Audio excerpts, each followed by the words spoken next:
Numbers 31, New American Standard Version. Then the Lord spoke to Moses, saying, Take vengeance on the Midians for the sons of Israel. Afterward you will be gathered to your people.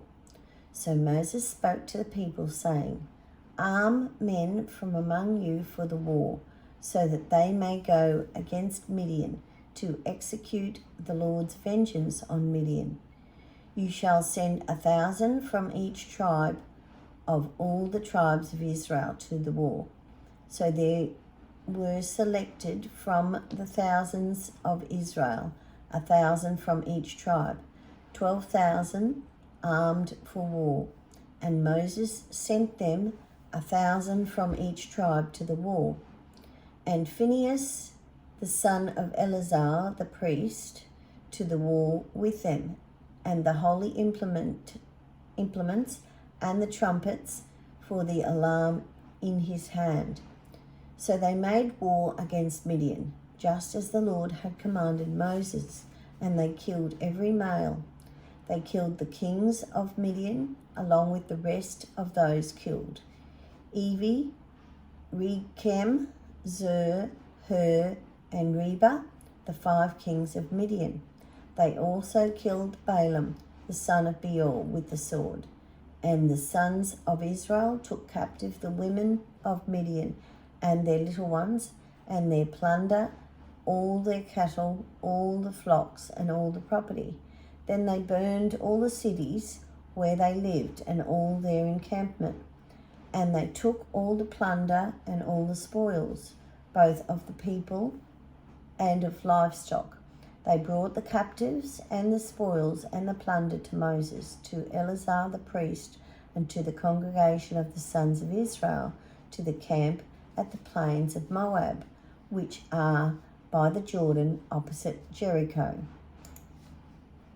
And Moses, Eleazar the priest, and all the leaders of the congregation went out to meet them outside the camp.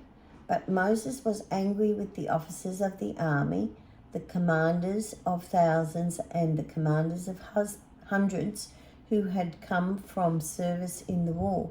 And Moses said to them, Have you spared all the women?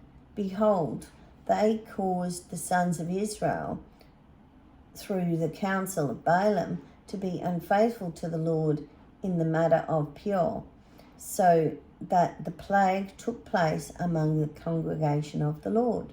Now therefore kill every male among the little ones, and kill every woman who has known a man intimately.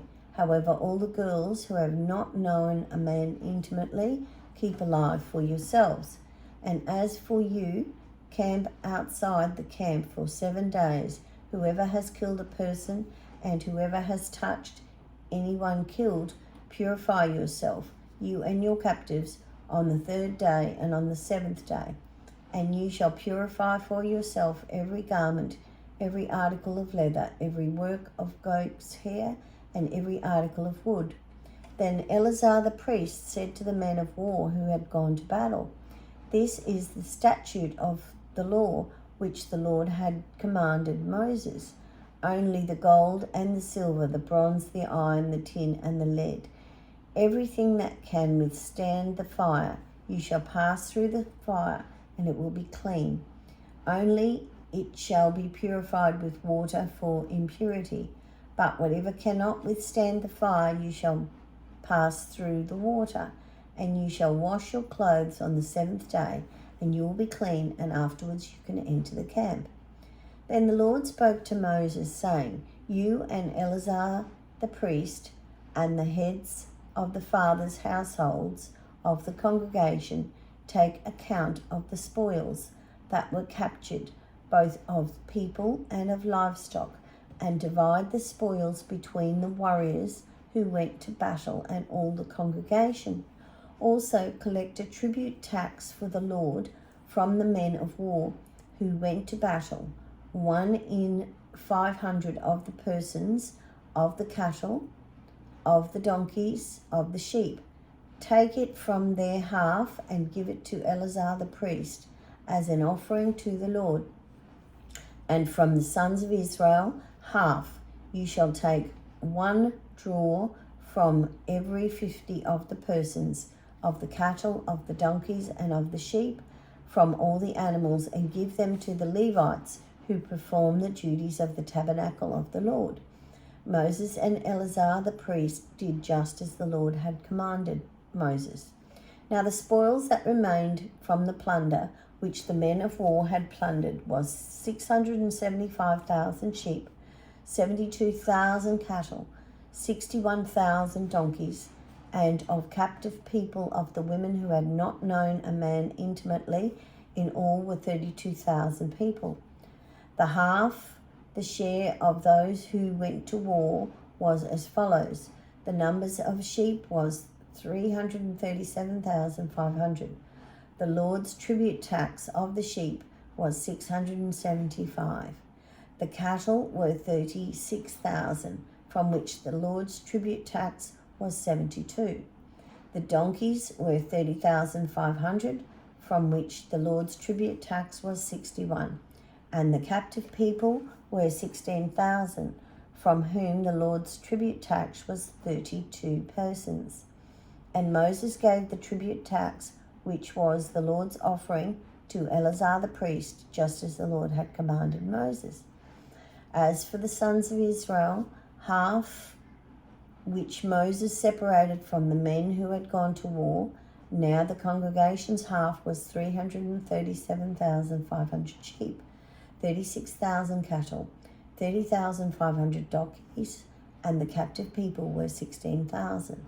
From the sons of Israel, half Moses took 1 draw from every 50, both of people and of animals, and gave them to the Levites, who performed the duties of the tabernacle of the Lord, just as the Lord had commanded Moses. Then the officers who were over the thousands of the armies, the commanders of thousands and the commanders of hundreds, approached Moses, and they said, Your servants have taken a census of the men of war who are under our authority, and no man of us is missing. So we have brought an offering to the Lord, what each man found, articles of gold, armlets, bracelets, signet rings, earrings, and necklaces, to make atonement for ourselves before the Lord. Moses and Eleazar the priest took the gold from them, all kinds of crafted articles, all the gold of the offering which they offered up to the Lord, from the commanders of thousands and the commanders of hundreds, was 16,750 shekels. The men of war had taken plunder, every man from himself. So Moses and Eleazar the priest took the gold from the commanders of thousands and hundreds, and brought it to the tent of meeting as a memorial for the sons of Israel before the Lord.